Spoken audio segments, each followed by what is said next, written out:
Hello, I am Philip Himberg, Executive Director of MacDowell, America's oldest artist residency, founded in 1907. On behalf of the 92nd Street Y and MacDowell, we welcome you to a unique and what I'm sure will be a spirited conversation. I wasn't around in 1907 when Edward and Marion MacDowell conceived of what it might mean for art makers to have the space and time and nature in which to ponder and experiment and create. But their vision brought forth a movement. Countless enduring works of the imagination, books and plays, paintings and sculptures and poetry, symphonies and operas and dances and designs of glorious buildings. Thornton Wilder, Leonard Bernstein, Faith Ringgold, James Baldwin, Ta-Nehisi Coates, Audre Lorde, as well as Jacqueline Woodson, who you will soon meet, are but 7 of the over 4,000 artists who have been nurtured in the bucolic 450 acres of MacDowell in Peterborough, New Hampshire. MacDowell is an artist-centered, not-for-profit, and by definition, an artist residency does not have an audience. Yet, we are here today as part of a series of public programs to introduce 4 artists to you and to share a bit about the mystery of how new work is created and specific challenges that artists face. Today's conversation is a partnership with the 92nd Street Y, a New York cultural treasure. My Yiddish-speaking grandmother would call this partnership a shidduch, which translates into a match. Whether it is a marriage or not is yet to be determined, but we feel honored to be sharing this virtual platform with the Y, an organization founded in 1874, 33 years before MacDowell. We are both legacy, venerable institutions, but much more importantly, we are concerned and passionate about the future. As the world around us shifts in imaginable and unimaginable ways, artists are the ones who will lead us, as they always have. And so it is my great privilege to provide the preface to today's artist panel, which we have entitled 4 Women, a Conversation on the Enactment of Identity.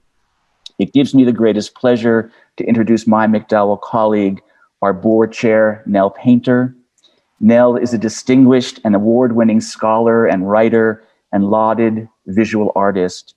Professor Emeritus of American History at Princeton University, Nell is the author of 7 books, including the acclaimed The History of White People, which one critic described as one of the most important books ever on the social construction of the notion that there is a white race. Among her other books, Nell has penned a distinguished and unique memoir titled Old in Art School. Dear Nell, Madam Chairman, I turn the stage, or in this case, the screen, over to you. Thank you, Philip. And please welcome my fellow conversationalist, the distinguished and prominent novelist, Jacqueline Woodson. Jacqueline, please just wave, will you? Thank you. Indhu Rubasingham, who is in London, who runs her own theater company and who is a producer and director. Will you wave, please, Indhu? Thank you. And Andrea Martin. Andrea is an actor. Andrea, are you in Toronto? I'm in New York. I'm in Manhattan. Okay, all right. Will you please wave too? I will. Thank you. So we know who we are. And we're different artists in this sense that our relationship between our bodies and ourselves and our art, those are all different because we make different art. So I wanted you to talk today about the enactment of identity. And this conversation started actually when Andrea and Philip and I were talking about how we might shape this. And Andrea, you brought up the question of what is interesting in art, or what does the audience, or what does the producer, or what does the publisher consider interesting in art? That's one place to start. But I also want to go over to Jacqueline, who's, as a novelist, has had a really wonderful experience. And Jacqueline brought up something that is kind of a space between the question that I thought of as the marketplace and the producers and the publishers and sales, and the question of awards. Awards are not usually paying enough money to make a difference, but Jacqueline reminded me of the difference it can make in reaching your audience. So I'd like her to say some words about that. And for Indhu, the question of what does it mean to be in a very visible, large minority in a Western country, yet know that you cannot delve deep into the intricacies of one's own personal identity and the identity of the group. So, Andrea, would you like to start about what's interesting? What's interesting? Mm-hmm. What you have heard about what is interesting to an audience, to a producer, to a show? Oh, I see. Gosh. Well, I would say in the commercial theater in Broadway, I would say what's interesting to a producer is what's going to sell tickets. I mean, I'd like to think it's strictly talent, but I don't think that's really the case. It is a business. So that's more the commercial theater, more Broadway, where everything, really matters about how to keep the theater alive, how to pay everybody. So I think places where it's more interesting to experiment are places that are not-for-profit theaters, or frankly, places where you don't get paid at all, honestly. Then I think there's much more freedom to cast people that are diverse, to workshop something that might not necessarily a commercial theater would take on. So that's kind of the home, I think, for the artists, is these nonprofit theaters and workshops. Indhu, are you for-profit or not-for-profit? Oh, this is a very interesting question. I work in what we call it subsidized, and so my whole career has been dependent on the subsidized sector. That I don't think if we were a purely commercial industry, that I don't know, my provocation to particularly England, how diverse would the scene be? But I think that just to sort of question where the interesting space is, I don't think it's not that it can't be in the commercial sector. I think it's who's deciding and running the commercial sector. So, for example, in England, which our commercial sector is the West End, and I'm not speaking for America, I do not know one producer of color or one producer or anybody that is even in a senior management position in any of the commercial producer in this country. And so my real provocation to that sector is, are you deciding what can sell tickets or what you think can sell tickets? And my experience at the Kiln Theatre is that you put on a good story, wherever it's from. A good story is a good story, and people will come and see it. So I have this tension at the moment, and a challenge to the commercial sector of who's deciding what work is getting on and what work can sell. So can you make that decision by yourself? No. That's the issue. I can't at all. It's really interesting. We've just had our Olivier Awards, and it's voted by the membership of SALT. We've just realised I'm a member of SALT, which is a Society of London Theatre, but I'm an affiliate member because I'm an artistic director of a theatre in London. So I don't have any voting rights. My challenge to SALT is I don't think there is any diversity or very little diversity of race in that committee membership. So I'm just sort of saying that the sector is that there's no diversity as far as I'm aware of in England. Mm-hmm. Jacqueline, your experience, I think, correct me if I'm wrong, has been different from what we might have expected, in that I don't think you experienced, at least in a severe way, the kind of gap that Indhu was talking about between what is considered marketable and what you want to produce. Did you ever experience that? It's an interesting question because in the world, I live in many worlds: the world of adult literature, the world of children's literature, the world of journalism. And I found that in the world of children and young adult literature, there is this openness to publish different types of books.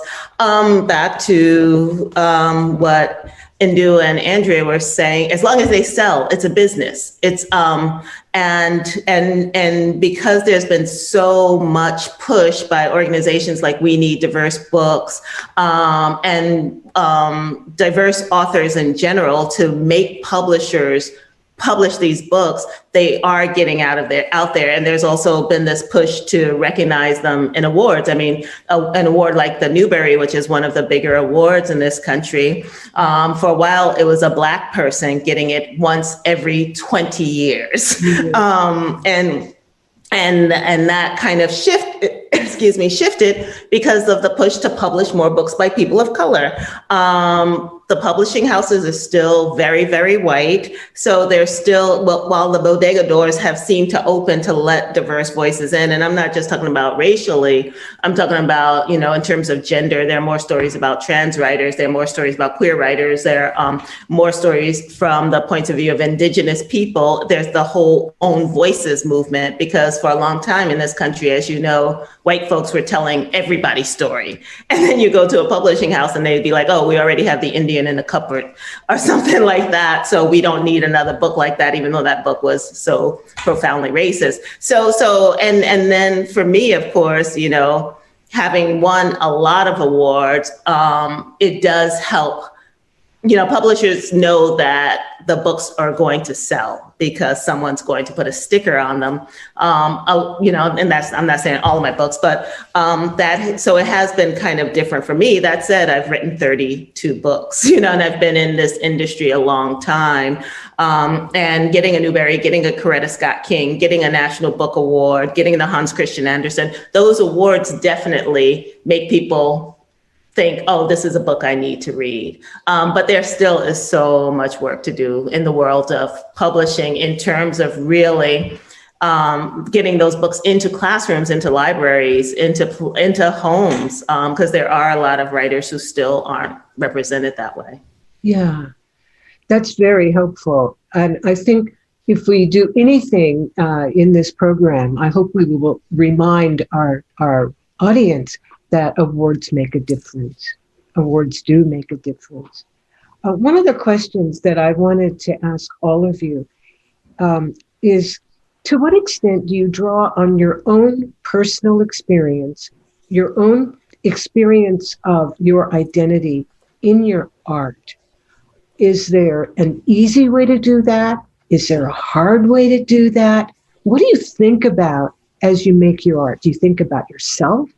Do you think about what you want to say? Where are you in your art? And since you're there, Jacqueline, why don't you start? Yeah, it's such a great question. I think, I write the books that I would have liked to have seen in the world, and I write from this point of view of audacity, right? How dare the world not represent people who look like me and the people I love in literature? So when I wrote Red at the Bone, one of the reasons I wrote that book was the Tulsa race massacre was one of many, many, many race massacres in this country that destroyed Black wealth.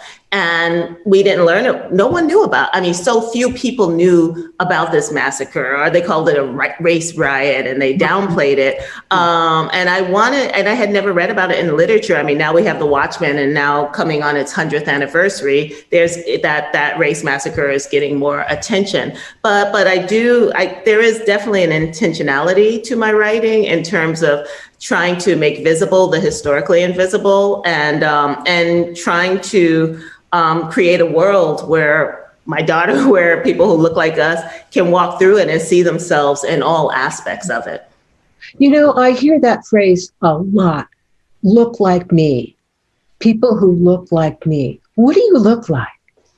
I'm amazing. Hear my daughter or my son tell it. I think I feel like I represent every non-white person in this country. So I look like someone who's walking through this world, who has historically been invisible to the white gaze. Not to say that I am writing for the white gaze. I am not. I am writing for the people who look like me, so that they can have mirrors of themselves in the world. And it's so funny because often I'll get from white audience members like, "What will you think? What did you want white people to think when they read Blood?" And I'm like, I'm not thinking about white people. And I think people are sometimes surprised to hear that, because to hear that they're not on our consciousness the way we are on theirs. I mean, not their consciousness, their minds. And so it's a complicated thing, but I see myself as, I see myself as a woman. I see myself as a person of color.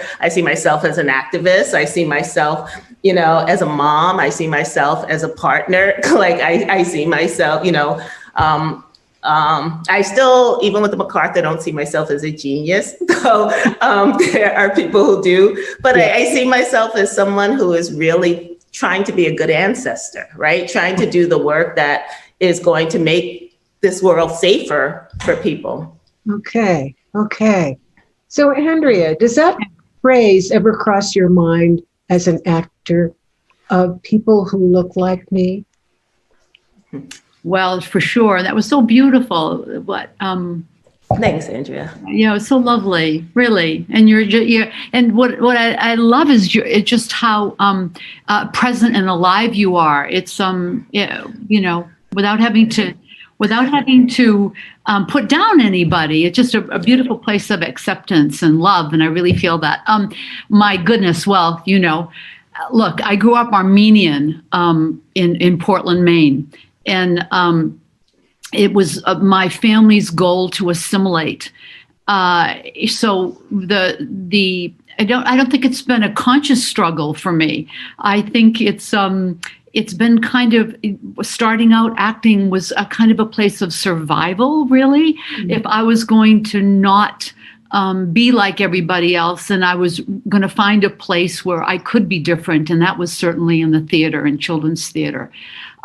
But it's been a long journey for me. When I started out in the theater, I would hide behind many, many characters that I played, and I played many and won many awards for them. But it was really difficult for me to be myself on stage until about 20 years, I'm 73 now, so about 20 years ago, I wrote a one-woman show, and the most important thing was for me to be able to be on stage without glasses, without a wig, without costumes, and really feel like I was enough, just as myself. It took a long time to feel like that. Being Armenian, where, the genocide has never been recognized, to feel always like that you weren't recognized for your whole being, has really, I've, like every Armenian, I think it's cellular, that feeling of not being love for everything for who I am, not being respected, not seeing our history, and not accepting that there was, the first genocide really in this country. So it's underneath, but it's present. And I think when I did this one-person show, I was able to really say, this is who I am. And so my career has kind of shifted in the last 20 years, and I'm much more comfortable, playing roles that are closer to me. I hope that answered your question. Well, what is a role closer to you? That's a really great question. I'd say a role closer to me is how I would approach the role, not really what the role is, but how I would approach it. And what that would mean would be, how can I use the truth of who I am in that part, rather than layering it with another person's truth. And it was, difficult for me to be naked and vulnerable and really defenseless in parts. So I've been very successful in the world of comedy, which is wonderful, and I'm so grateful to have had the kind of career and bring joy to people. But as I've stopped with the layers and could see that who I am inside is valuable, I've been able to bring emotions closer to me, to the parts that I play. I see. So, Indhu, what about Jacqueline's phrase, people who look like me? Is that an issue in your art? Does that phrase, I mean, I know you're in a different country, but does that phrase literally, or the meaning of that phrase, play a part in your art? Absolutely. Absolutely. And I loved it when Jacqueline said, make invisible that is visible that is historically invisible. I think it's really interesting. When I started, it was really what was fascinating was that there was a real assumption or pressure of like, oh, the only way I could have a career was if I had started an Asian theatre company. That was what I was advised when I was starting, and which of course I sort of went, don't want to be pigeonholed because my identity is multifaceted, like everybody's is. But what's been really interesting is twofold. It's like, I was sort of fascinated again earlier about the complexity of identities, because, I'm sure like America, but here, if the identity, if you were not white, was very two-dimensional or reductive. So it was that was a real passion. But I think what I really empathized with was both the immigrant experience and how finding that commonality of those stories, regardless of how, not necessarily that they had to be Asian, Afro-Caribbean, or many different cultures and stuff. And then that grew and developed into a real fascination and a passion of different cultures and how to find ways of putting that on stage. Okay, so yes, for all three of you, Jacqueline's phrase is meaningful and important. So I want to drag you off into something that's important to me and that I make art about, which is hair. And I'm looking at all three of you, and you all three have dark hair, and I have white hair. Does my white hair, my proclamation of being old, how do I figure in people who look like me? Jacqueline. Your hair is amazing. I think I'm finally starting to color, but my partner went gray very young and has long, corkscrew near white hair, and talks about the different perceptions she gets on the street. When her hair was big and dark and black, the catcalls and the attention and the invisibility that comes from her hair turning gray, and also the different kind of attention, which is your hair is spectacular, right? And people seeing that as the first thing. And I think that when I think about my existence, from what of my work, all the ages figure into it. It's always multi-generational and including the ancestors, because how would we be here without them? And I think that it is. I think it's important that we are represented at all stages of our lives, right? And at the same time, it's so interesting as I get older. I'm 57 now, and just coming to terms with what it means for me as who was once an athlete and super active, to not be able to run 5 miles the way I once did, and just calling and even the decision, when my hair started going gray, and I like my dark hair. It's like, am I going to dye it? It's like, no, I don't want to be one of those people who, when I'm 102, God willing, I'm still wearing black hair, like a hat. So it is such an interesting question. And I just feel like I have a deep respect for every part of this journey, because it is such a ding journey that we're on. Mm-hmm. Andrea, do you dye your hair? Look, you're talking about a subject that I literally could talk about for the next 25 minutes. So you have no idea what you brought up. And how am I going to do this so succinctly? Not only do I dye my hair, up until a year ago, I used to fly to Atlanta, Georgia, from Maine to get my hair cut.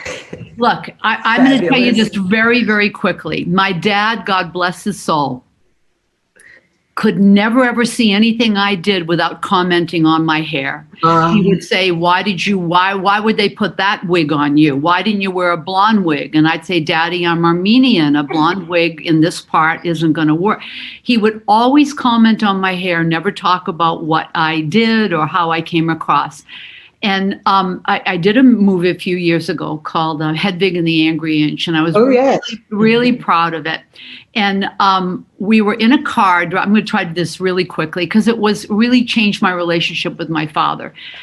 We were in a car driving, and so we were both captive audiences.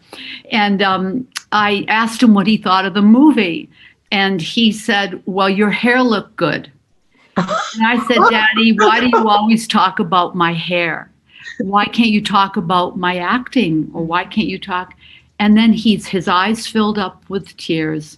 And he said, because I don't know anything about acting, but I know how hair should look. And I understood the years that he critiqued me, that he really didn't feel like he had any knowledge about acting, but to talk about hair. So not only does the first person I see when I do a play is the wig master, I have it in my contracts that I mean, you have no idea that, and I'm going to be really honest, my hair right now is, yes, of course I dye my hair, and it has no highlights in it. And because I'm so effing vain, I took some concealer under my eyes and I drew on, as you can see before this, little highlights. Yes. That's brilliant. So I'm insane with my hair. But anyway, I'm not going to take over this whole conversation, but you obviously are talking about something that I wish I could extricate myself from. But at the same time, I'm trapped in years of identity with the way my hair is and the way wigs inform characters I play. Right. But it looks really healthy. So can you tell that they're little? I mean, it's crazy. That's so anyway, brilliant. Okay. Yeah. So Indhu's phrase, the complexity of identity, really hit home there. Now, Indhu, before I ask you, I want to tell you about a stereotype that reigns in New Jersey, where I'm from, where there are a lot of people from the Indian subcontinent. And women's Indian hair is kind of fetishized as being incredibly beautiful, which it is.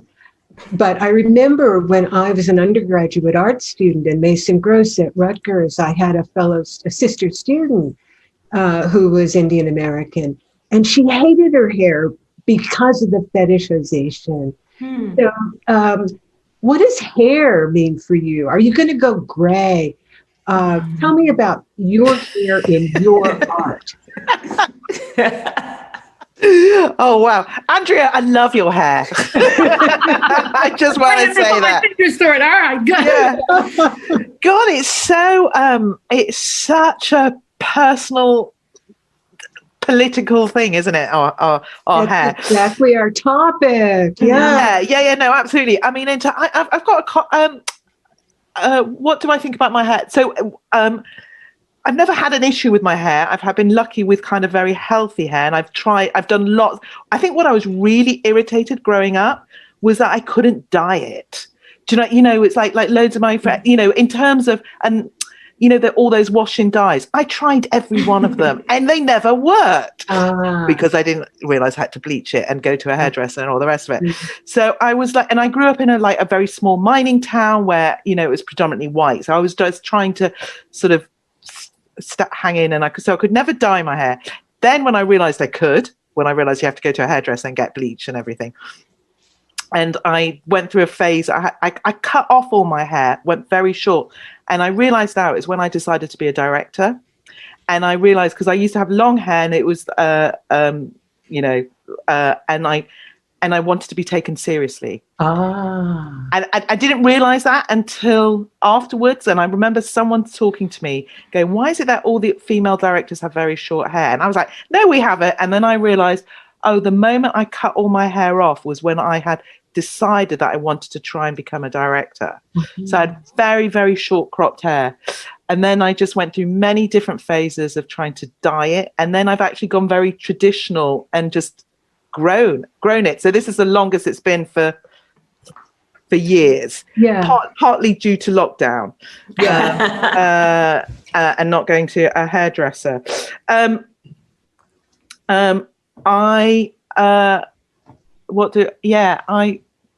will dye my hair. I want to be like you, Nell. I want to be like you, but it's just really kind of scary. So I wish my dad was amazing, because he had jet black hair and he was just grey at the temples, and people thought, I don't know if do you know Grecian 2000? I don't know. It was an advert. Oh yes. Yeah, cover your bread. And everyone thought my father had dyed his hair. He never had. I'd wished I'd inherited those genes. I don't think I have. Well, can I say one thing sooner or later? Yeah. Can I say something that I just remembered? Yeah. When I was studying mime with Jacques Lecoq in 1970, and so it was mime, he said, and I've never forgotten it, when you see clowns with different color hair, the one part of your body that informs people looking at you and how you feel about yourself is your hair. Oh. And that your hair. I'm about to play a nun on something, mm-hmm. and they're putting a veil around my head, and I had a costume fitting yesterday, and I was paralyzed for a minute, because I'm like, oh my God, I'm not going to see my hair. Nobody is going to see my hair. What does that mean? I think it's going to be an extraordinary challenge to play this part and have my hair invisible. So I'm wondering what that will mean to me and how I interpret the character. So I just wanted to say that. Yeah. I also think, there's a really interesting thing about the energy in your hair. And, we have it in all our mythology with Samson and, but it's, I think again, just very personally, like a couple of years ago, I developed a bald patch through stress. And like my hair just fell out, and it was an autoimmune thing, and it ended up being fine. But I didn't realize how much it affected me having this bald patch. And I remember talking to the doctor, and she said, and she'd written a paper about women and their hair, and that it's such an emotional, psychological complexity. But I also think it's like, when you get your hair cut and people say they feel lighter or whatever, there's such an energy in your hair that I'm sure, like Andrea and Jacqueline, we could just talk about this for ages. It is. That's true. Great, because I've never, nobody has ever brought that up in a conversation. So it's fabulous. And because it must be because you are thinking, Nell, about your own hair and I'm going to ask you a question. Why did you decide to let yourself go completely gray? How did you feel about that? Well, I've had this hair for like 2 generations now, for a long time. I'm married to a younger man. And we got married in our 40s, 31 years ago, as the Bank of America so helpfully tells me. And at that time, I did color my gray. I did not straighten my hair.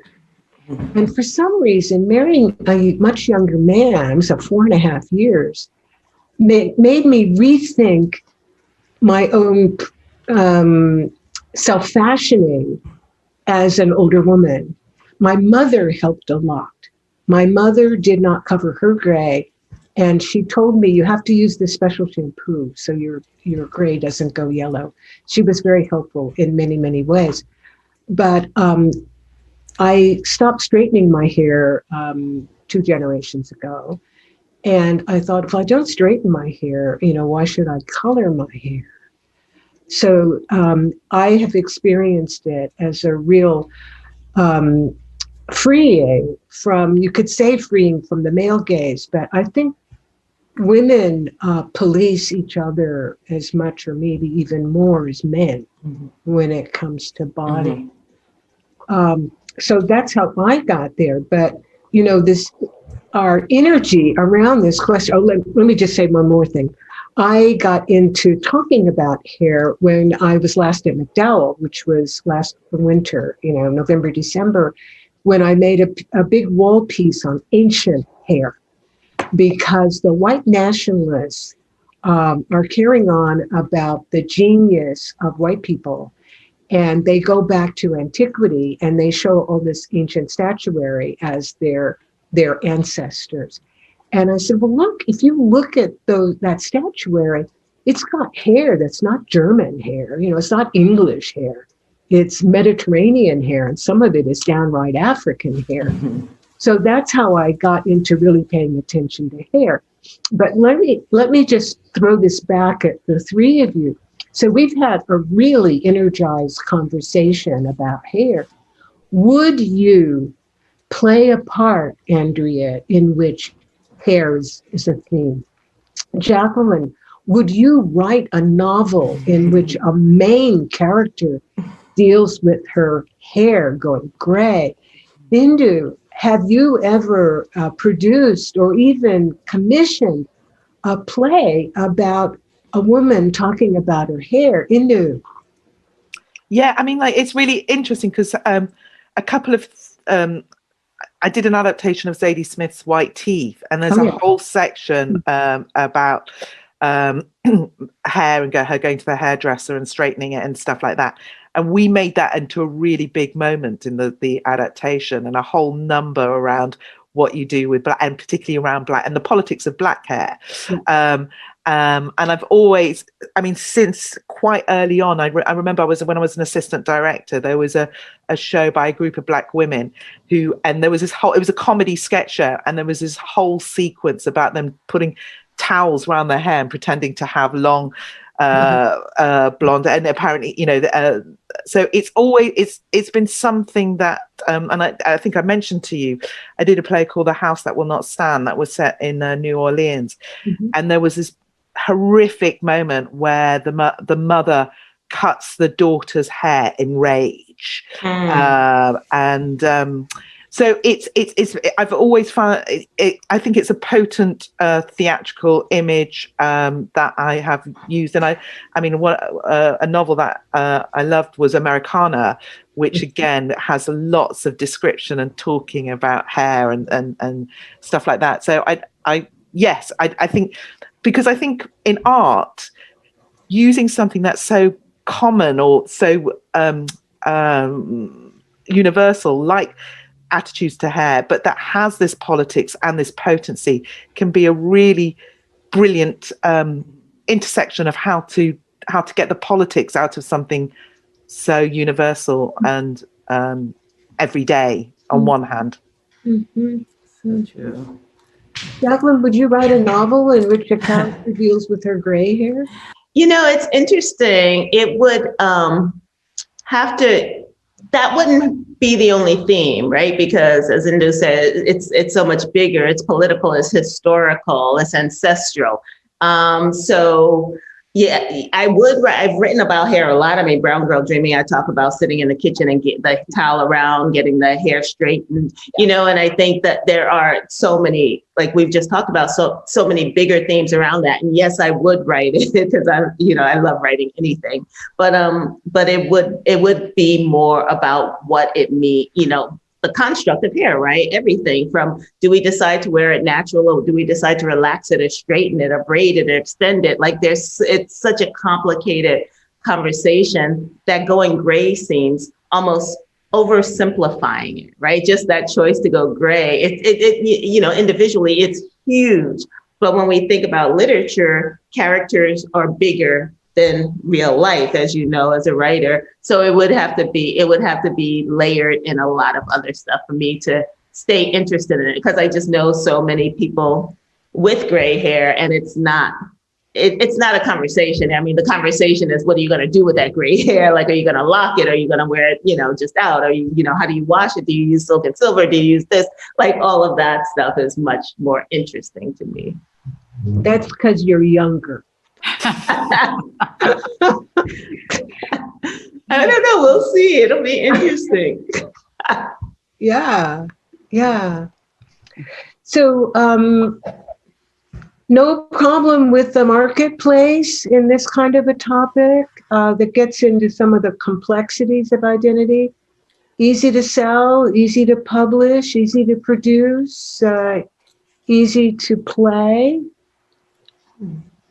In terms of the thought getting it out. Getting which thing out? About aging, about this novel that you're going to write, centered on somebody going gray and really delving into the intricacies of going gray, getting old, basically.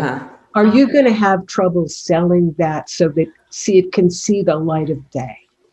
I think that's such a great question, Nell, and I do think that that's where I see the pushback in our country is around representing aging, and the fact that people say that the young people are not interested in it, right? So it is the Oscar So White, it is SALT, right? It is these organizations that are not letting that narrative cutting that narrative off before it even has breath. And so even when I remember there was a book many, many years ago, and it was about an older couple in a relationship, and publishers were so stunned by it becoming a New York Times bestseller, right? And then there were a couple of books that came along similar to that. They weren't as well written, and that's why they didn't sell. But what the narrative becomes, right, is that kind of story doesn't sell. So it is interesting. I'm trying to think of the books that are on the market now that are doing really well, that are about relationships or aging. And I'm not thinking, but I'm not reading a lot of fiction right now. Yeah, so I just read Monogamy, and the characters do get into age, into the 60s, but it's a long stretch over their marriage. But the issue I wanted us to touch on, and which you've started us with, is our dealing with the complexities of our identity, our personal identity, and perhaps wanting to make those into art, and then getting that art into the marketplace. So, for many, many years, it was thought that Black stuff wouldn't sell. And then somehow it got out, perhaps because it's a supportive publisher said, I'm going to put this up for some awards. And lo and behold, it sold. Andrea, you've had an experience with a piece that you wrote that seemed not likely to sell because it was nonfiction. It was about you. I'm not sure what would that be? I don't know the name of it. I don't know if I ever learned the name of it, but being a brilliant actor was one thing, but playing yourself was something else that was not seen as marketable. I'm not sure I know what that reference is. I certainly have had experience playing older people and feeling a stereotype. I'm going to talk about the hair again. Yeah. I just did A Christmas Carol on Broadway, the London production, actually, that Matthew Warchus did. And I played the ghost of Christmas Past, and Campbell Brown, the extraordinary wig, I worship him, wig maker, wanted to put me in white hair. And I said, Campbell, can't I play the ghost of Christmas Past with kind of faded red hair? Does it have to be a stereotype of white hair? And he said, no, it doesn't. So I was able to embody the part without having to be stereotypically white because I'm older.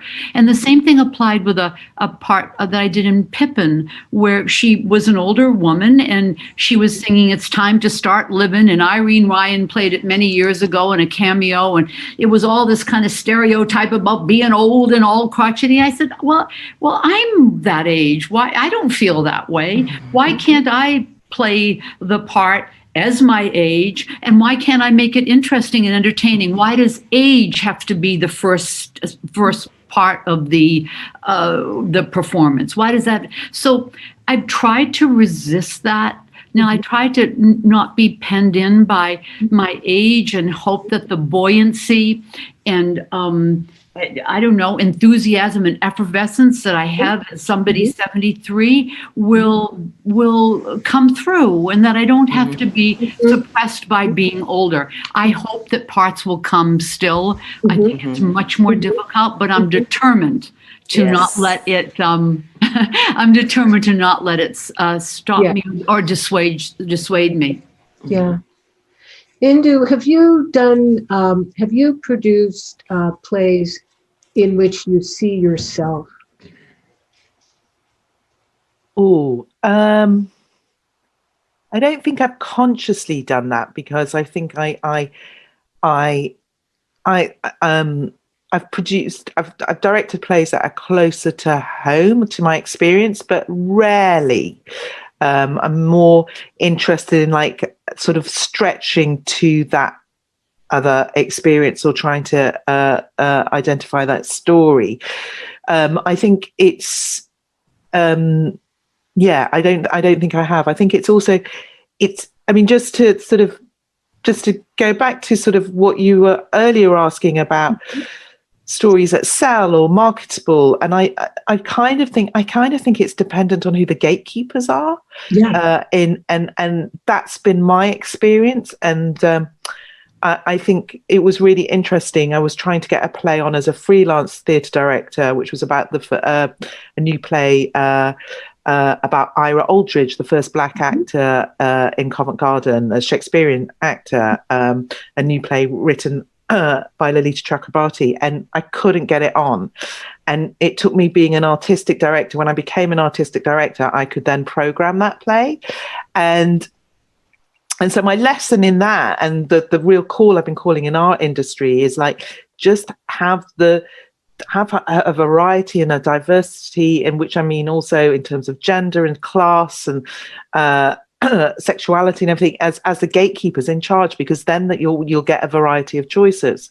But the other stumbling block or the other thing I've really witnessed as an artistic director is I can see the difference about how the press will even engage with a show.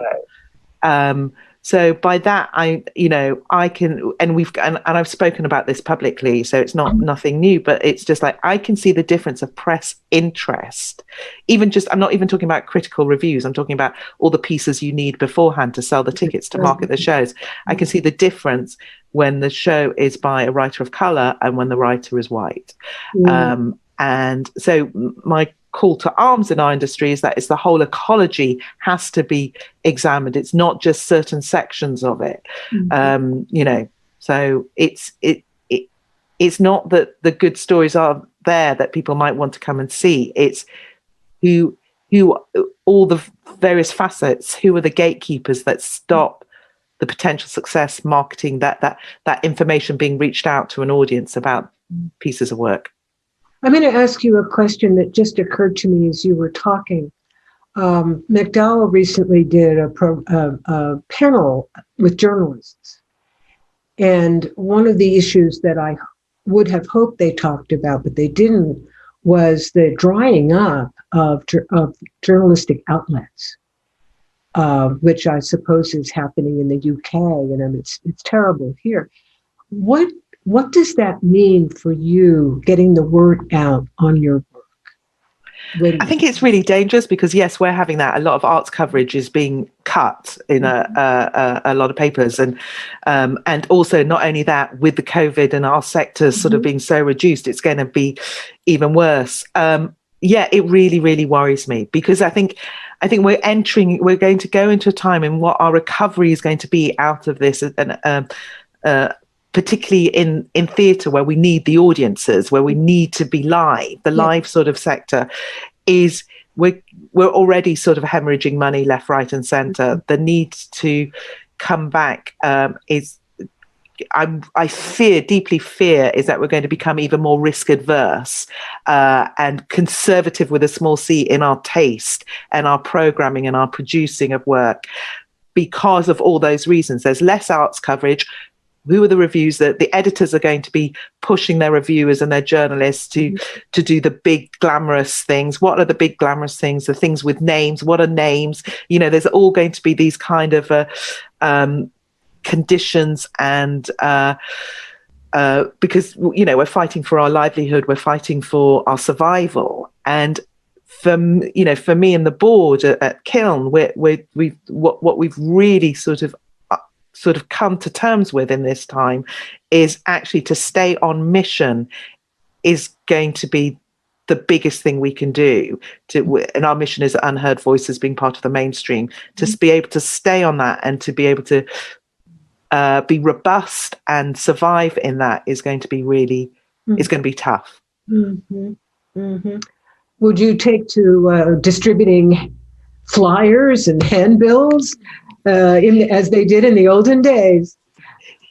Yeah, but I don't think that's as good as yeah, I mean, word of mouth is the best.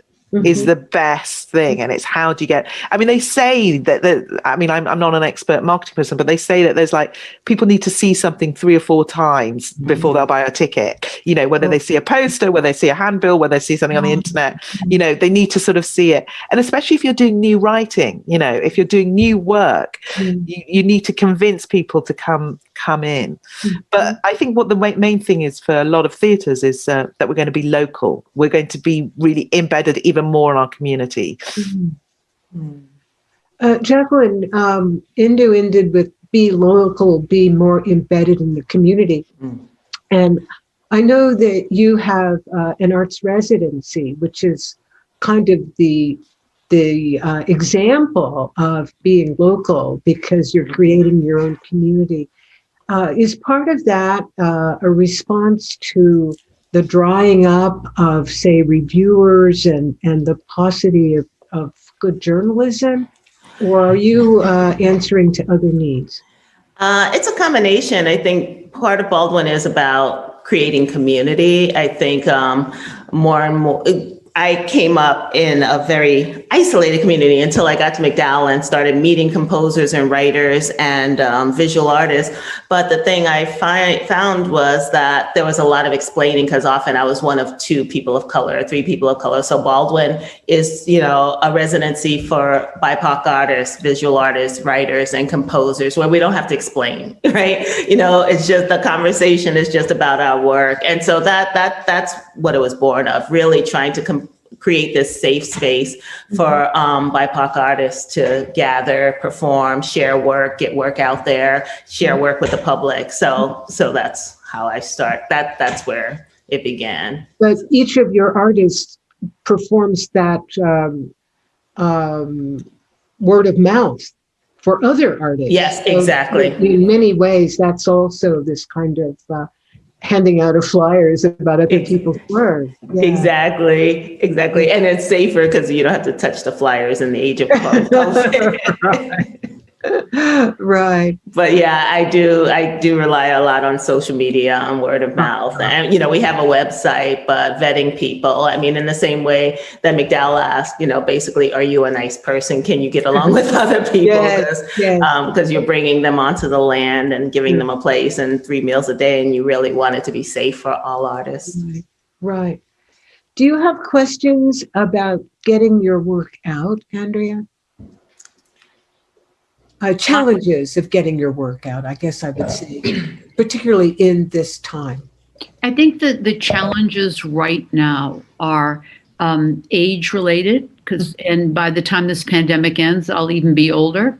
Yeah. And also parts that I normally would be cast in are now primarily going to go to people of color. That's how they. Which is fabulous, but also not particularly. It means that the pool is smaller, I think. What kind of parts are you talking about? Oh my gosh, I don't know. What would I be playing on television or film? I mean, I don't know what a professor someplace, a professor, a doctor, a chairman of the board, a best friend, whatever parts I would play, because I'm now older, and there are fewer. Here's the deal.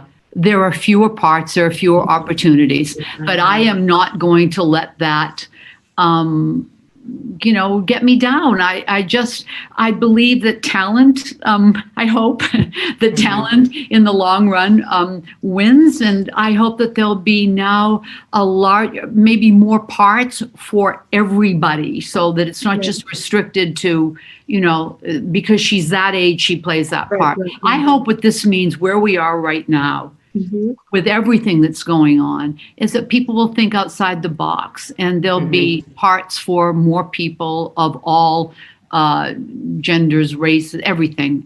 So that's what I'm hopeful for. If you and Indhu were in the same world, an actor and a creative director, what part would you ask Indhu to let you play? Indhu, what part would you say, Andrea, you're perfect for this? That's a great question. Great question. Well, Indhu, you deal primarily with new works, right? Yeah. So I'm not going to know what those parts are, but I'll be good for every one of them. That's great. Absolutely. Yeah. Listen, I think in England, actually, you do a much better job of diversity, and for all the plays that I've seen in London. So I think we're not as open here in the United States. And so I probably should come to London. Absolutely, Andrea. Yeah. I think listen, I think Andrea could play a whole range of different things. It's not, she's perfect for this. I'd like to see what I'm always interested. I love casting people in unexpected ways, in ways that, I love that is not what they are expected to, to do. So that, but I just I'm probably going to be the downer on Andrea's optimism, the pessimism of the future. I feel that we're really in an interesting moment, and in the sense of, in terms of casting, it's like we're asking, and I absolutely understand the politics, because we need to get the scales right. But I can see this movement of asking absolute specificity to play people, to actually be that, in order to play the part. That's definitely happening, for sure. And it goes against the tension. The tension is like, we're all artists and we can do what we want to do, and we can play, Andrea can play a man as well as a woman as well. We can be comedians. We transform on stage. We're shamanic on the stage. But the problem is, it's because there's been an inequality and a unbalance for centuries that is asking for authenticity now. But yeah, it's a worrying. I can't wait till we're all allowed to be artists first and foremost, rather than politicians, or having to justify, talk about, the battle is to be, or there to be an equality of opportunity where we're artists first. Yeah. As though being an artist isn't hard enough. Yeah. Jacqueline, I was going to hand you, we have 1 minute, and I want you to say a few words to something that Indhu said. Be that to play the part. Say that, be that to play the part. Right. That's a hard one. I think the part we're playing right here in our 4 squares is so eye-opening and brilliant and thoughtful. And I hope the part that both countries play is one that really takes into account what so many of us as artists, as creative directors, are trying to get people to understand that there is room for all of our voices and stories, and that they, whether or not they make a lot of money, which they probably will, it's bigger than that. It's more important than that. It's older and deeper and longer than that. So I think that's what we're all just trying to say, to get rid of the qualifiers and let the art live. Perfect. Eloquent last words. Let the art live. What a great way to end. Beautiful. Thank you. Thank you. Beautiful, y'all. Thank you. To all three of you.